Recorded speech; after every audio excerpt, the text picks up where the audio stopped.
நல்லதே நடக்கும். ஓம் நம சிவாயும். எல்லாம் வல்ல ஸ்ரீ வாராகியம்மன் திருவடி சரணம். உலகத்தமிழ் நெஞ்சங்கள் அனைவருக்கும் உங்கள் சுசரி ராஜ கணபதியின் அன்பான வணக்கங்கள். இன்றைய பதில் கடக ராசியில் பிறந்த நண்பர்களே, நீங்க கடக ராசியில பிறந்திருக்கலாம்.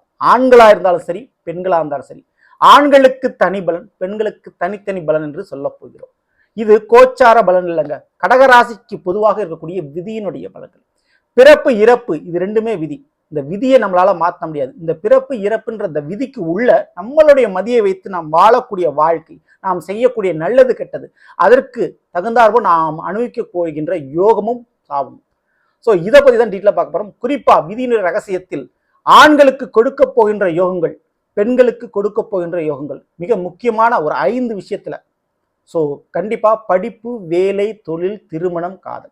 ஸோ இந்த 5 விஷயத்துல கண்டிப்பா பார்க்க போறோம். ஸோ பதிவு ஃபுல்லா பாருங்க. மேலும் நம்ம சேனல்ல ஏற்கனவே சனிவனுடைய வக்ர பயிற்சி பலன்கள் மற்றும் குரு பயிற்சி பலன்களை பதிவிட்டாச்சு. பார்க்காதவங்க சேனல் பாருங்க. கண்டிப்பா சொல்லிருக்கும். மறக்காம நம்ம சேனல் சப்ஸ்கிரைப் பண்ணிட்டு கூட இருக்கிற பெல் ஐகானை சொல்லிட்டு பக்கத்துல ஒரு ஆல் ரசனை தவறாம செலக்ட் பண்ணுங்க. அவ்வளவுதான் நான் தேடக்கூடிய அடுத்தடுத்த பதிவுகள் உங்களுக்கு உடனுக்குடன் நோட்டிபிகேஷனாக வந்து சேரும்.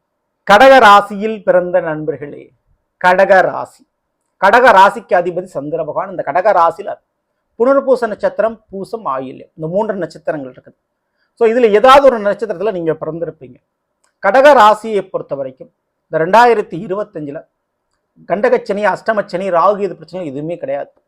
2ஆம் வீடான சிம்மத்தில் கேதுவன் அமர்ந்திருப்பது ஒரு நல்ல ஒரு நிலைப்பாடுகள் என்று சொல்லலாம். ஸோ கேது குடும்பஸ்தானத்தில் அமரும் போது அசைக்க முடியாத குடும்ப உறவுகளை கொடுப்பாரு. 8ல் ராகுவன் அமர்ந்திருக்கும் போது மறைமுகமான வழிகளில் பண லாபத்தை கொடுப்பாரு. 9ல் சனிவான் மீனராசியில் அமர்ந்திருக்கிறார், பாக்கிய சனியாக, அதுவும் பிரச்சனை இல்லை. குரு மட்டும் 12ல் பாதகம் இல்லாத, அதாவது சாதகம் இல்லாத ஒரு சூழ்நிலையில் இருக்கிறார். சரிங்களா? ஸோ இந்த வருடத்தை பொறுத்த வரைக்கும் பெரிய அளவு ஒரு தீமை அப்படின்றது நிச்சயம் கடகராசிக்காரங்க நடக்காது. ஸோ இந்த வருடத்தில் தொட்டு வாழ்க்கை முழுவதும் கடகராசியில் பிறந்த ஆண்களுக்கு, பெண்களுக்கு காலன் என்று சொல்லக்கூடிய விதி கொடுக்கக்கூடிய பலன்களை தான் நம்ம பார்க்க போறோம்.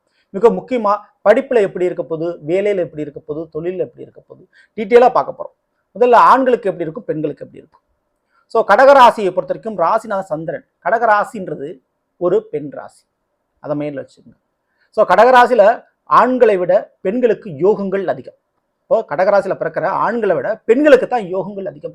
கடகராசிக்கு அதிபதியாக இருக்கக்கூடிய சந்திர பகவான் முதலில் உச்சமடையக்கூடிய ஒரு வீடு அப்படின்னா 11ஆம் வீடான ரிஷபத்தில் தான் அவர் உச்சமடைகிறாரு.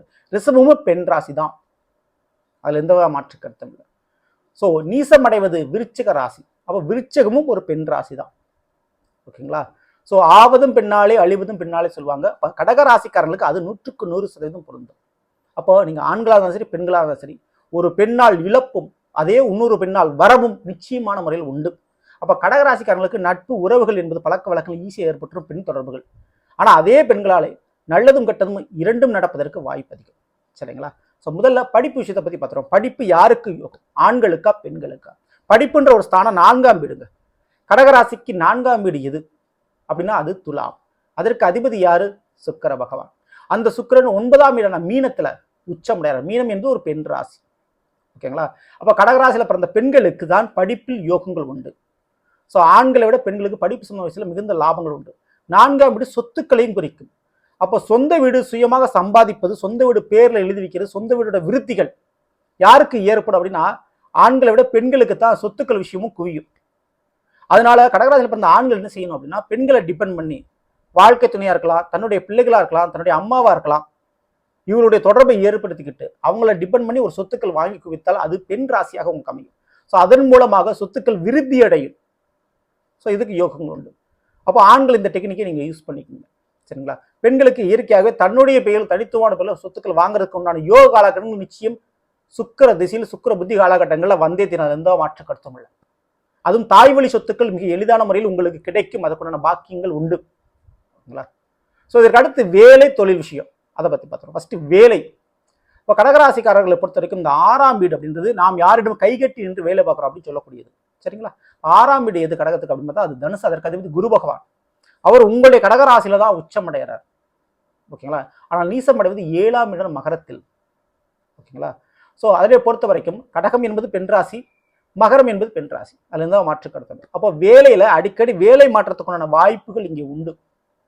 ஸோ இது பெண்களுக்கு சாதகம் இல்லாத ஒரு சூழ்நிலை. சரிங்களா? பெண்களுக்கு அந்த வேலை விஷயம் அடிக்கடி மாத்திக்கிட்டே இருக்கும். ஆனா ஆண்களுக்கு அப்படி இல்லை. பயணம் செய்யக்கூடிய அல்லது வெளிநாடு செல்லக்கூடிய யோகங்கள் கிடைச்சிடும். வேலையில ஆண்களுக்கு யோகம் இருக்குது. விதியின் அடிப்படையில் கடகராசியில் பிறந்த ஆண்களுக்கு வேலைக்குண்டான யோகம் சூப்பராக இருக்கு. டிராவல் பண்ணக்கூடிய வேலை, வெளிநாடு வேலை, வெளி மாநிலத்தை ஒரு வேலை பார்க்கறது, இதுக்கு ரொம்ப ரொம்ப யோகங்கள் சான்சஸ் உண்டு. சரிங்களா? அதுவே கடகராசியில் பிறந்த பெண்களுக்கு வேலையை விட தொழிலுக்குண்டான யோகம் ஜாஸ்தி. ஏன்னா தொழிலுக்குண்டான ஸ்தானம் 10ஆம் வீடு. 10ஆம் வீடு எது அப்படின்னா கடகத்திற்கு 10 மேஷம், அதற்கு அதிபதி செவ்வாய் பகவான். அவர் மகர ராசியில் 7ஆம் வீட்டில் உச்சமடைகிறார், பெண் ராசியில் உச்சமடைகிறார். ஆனால் உங்களுடைய கடகராசியில் நீசம் அடைந்தாலும் இந்த செவ்வாய் என்பது முழுக்க முழுக்க ஒரு ஆண் கிரகம். ஓகேங்களா? ஸோ அதனுடைய அடிப்படையில் கடகராசியில் பிறந்த பெண்கள் ஆண்கள் போல இருந்து ஒரு தொழில் பண்ண முடியும். அப்போ கடகராசியில் பிறந்த பெண்களுக்கு வேலையை விட தொழில் யோகம் உண்டு, ஆண்களுக்கு தொழிலை விட வேலைக்குண்டான யோகம் உண்டு. சரிங்களா? ஸோ மகர ராசியில் உச்சம் அடைகிறதுனால கடகராசியில் பிறந்த பெண்கள் பார்ட்னர்ஷிப்பில் ஒரு தொழில் தொடங்குறது, ஒரு பிசினஸ் பண்ணுறது ரொம்ப ரொம்ப சூப்பர். ஆண்கள் வெளிநாடு யோகங்கள், வேறு மாநிலத்திற்கு சென்று ஒரு வேலை தொழில் பார்ப்பது, வேறு மாநிலத்தில் ஒரு வேலையில் இறங்குறது அப்படின்றது அவங்களுக்கு பெர்மனண்டாக இருக்கும் அந்த வேலைவாய்ப்பு. ஸோ வேலைவாய்ப்புக்கான பச்சை கொடி சூப்பராக இருக்குது. சரிங்களா? ஸோ இதற்கு அடுத்தபடியாக மிக முக்கியமாக நம்ம பார்க்கறது திருமண வாழ்க்கை. எல்லாருமே அந்த திருமண வாழ்க்கையில தான் பல பிரச்சனைகளை சந்திப்பார்கள். அப்போ திருமண வாழ்க்கை இந்த கடகராசியில் பிறந்த ஆண்களுக்கு எப்படி இருக்கும், பெண்களுக்கு எப்படி இருக்கும்?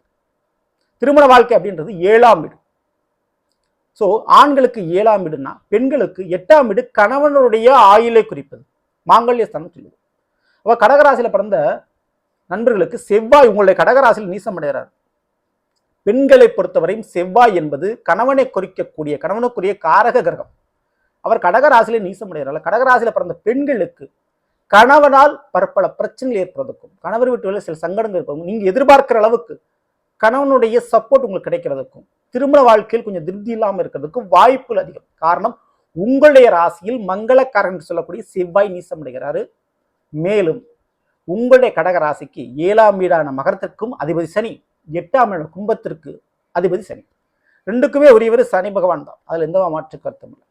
ஸோ அந்த சனிக்கு பகை கிரகம் சந்திர பகவான். ஏன்னா சனி விதிக்காரகன், சந்திரன் மதிக்காரகன்.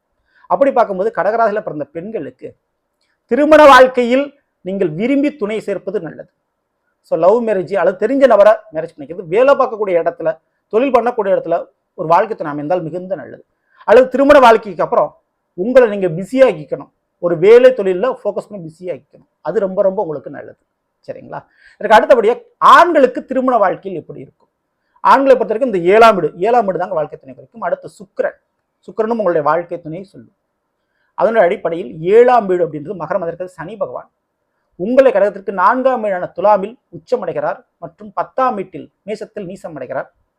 அப்போ திருமண வாழ்க்கைக்கு பின்பு தொழிலில் சில பின்னடைவு ஏற்படுற வாய்ப்பு உண்டு. ஆனால் சொத்துக்கள் விஷயத்தில் யோகங்கள் உண்டு. வாழ்க்கை துணை வந்ததுக்கு பின்பு சொத்துக்கள் உங்களுக்கு குவியும். வாழ்க்கை துணை வந்ததுக்கு பின்பு வீடு, மனை, படிப்பு விஷயங்கள், நல்ல விஷயம் நடக்க வாய்ப்பு உண்டு. சொந்தத்தில் திருமணம் ஏற்படுறதுக்கு வாய்ப்பு ரொம்ப ஜாஸ்தி. அதே நேரத்து காலகட்டத்தில் இந்த கடகராசியில் பிறந்த ஆண்கள் கவனத்தோடு இருக்க வேண்டியது ஒரே விஷயம் என்னன்னா, மறைமுகமான காதல், தேவையில்லாத கெட்ட பழக்க வழக்கங்கள், ஸோ அதனால் நீங்கள் அவமானப்படுத்தப்படுவீர்கள் திருமண வாழ்க்கைக்கு முன்னாடி. ஸோ அதில் கொஞ்சம் கூடுதல் கவனத்தோடு நீங்கள் இருந்து அதை தவிர்ப்பது உங்களுக்கு நல்லது. ஸோ இந்த சுக்கிர பகவான் உங்களுடைய கடகத்திற்கு 3ஆம் இன கன்னியில் நீசமும் 9ஆம் இன மீனத்தில் உச்சமும் அடைகிறாங்க. ஸோ அதனால என்ன ஒரு பலன் அப்படின்னா, நிச்சயம் உங்களுடைய வாழ்க்கை துணையை நீங்கள் ஓவர்டேக் பண்ண முடியாது. வாழ்க்கை துணையை எதிர்த்து நின்று சண்டை போட்டீங்கன்னா ஜெயிக்க போகிறது உங்களுடைய வாழ்க்கை துணை தான். ஏன்னா கடகராசியே ஒரு பெண் ராசி தான். சரிங்களா? அப்போ திருமண வாழ்க்கை பின்பு கடகராசியில் பிறந்த ஆண்களுக்கு வாழ்க்கை துணையால் மிகப்பெரிய அளவு ஒரு நன்மை நடக்கும். அல்லது வாழ்க்கை துணையோடு சேர்ந்து டிபெண்ட் பண்ணி அவங்களோட ஒருங்கிணைத்து ஒரு தொழில், வேலை, சப்போர்ட் பண்ணுறது உங்களுக்கு நல்லது. சரிங்களா? ஸோ பெண்ணை பின்னாடி சென்றால் விண்ணை தொடரலாம் நிச்சயமான முறையில். உங்களுக்கு பின்னாடி ஒரு பேக் போனாக இருந்து பெண்கள் சப்போர்ட் பண்ணுவாங்க. அதுக்குண்டான யோக காலகட்டங்கள் உண்டு. ஸோ இது எப்பவுமே ஃபாலோ பண்ணுங்க. அவங்களுடைய வார்த்தைகள், அவங்களுடைய வழிச்சலை ஃபாலோ பண்ணுறது கடகராசியில் பிறந்த ஆண்களுக்கு கொஞ்சம் நல்லது. அந்த பெண் வாழ்க்கை துணையாக தான் இருக்கணுன்ற அவசியம் இல்லை. உங்களுடைய தாய் தந்தையாராக இருக்கலாம், தாயாக இருக்கலாம், உங்களுடைய பிள்ளைகளாக இருக்கலாம், உங்கள் கூட பிறந்த சகோதரிகளாக இருக்கலாம். சரிங்களா? ஸோ இவங்களை ஃபாலோ பண்ணிக்கிறது ரொம்ப ரொம்ப எப்பவுமே நல்லது.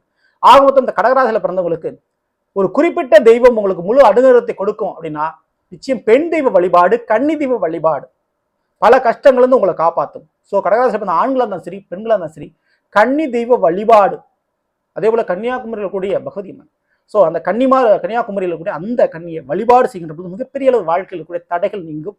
பெண்களால் ஏற்பட்ட அவமானம், பாவம், சாபம் போன்றவைகள் நீங்கும். திருமண யோகங்கள் கிடைக்கும். சரிங்களா? ஸோ ஆக மொத்தம் கன்னி வழிபாடு பண்ணுங்க, நிச்சயம் பெரிய அளவு நன்மையில் நடக்கும். சரிங்களா? ஸோ நல்லது, நாம் இன்றதில் கடகராசியில் பிறந்தவர்களுக்குரிய பலனை பற்றி பார்த்தா நிச்சயமா உங்களுக்கு பிடிச்சிருந்த லைக் பண்ணி நண்பர்களுக்கும் உறவினர்களுக்கும் மறக்காமல் ஷேர் செய்யுங்கள். இதுவரை நம்முடைய சேனல் சப்ஸ்கிரைப் பண்ணாமல் இருக்கும், சப்ஸ்கிரைப் பண்ணிங்க.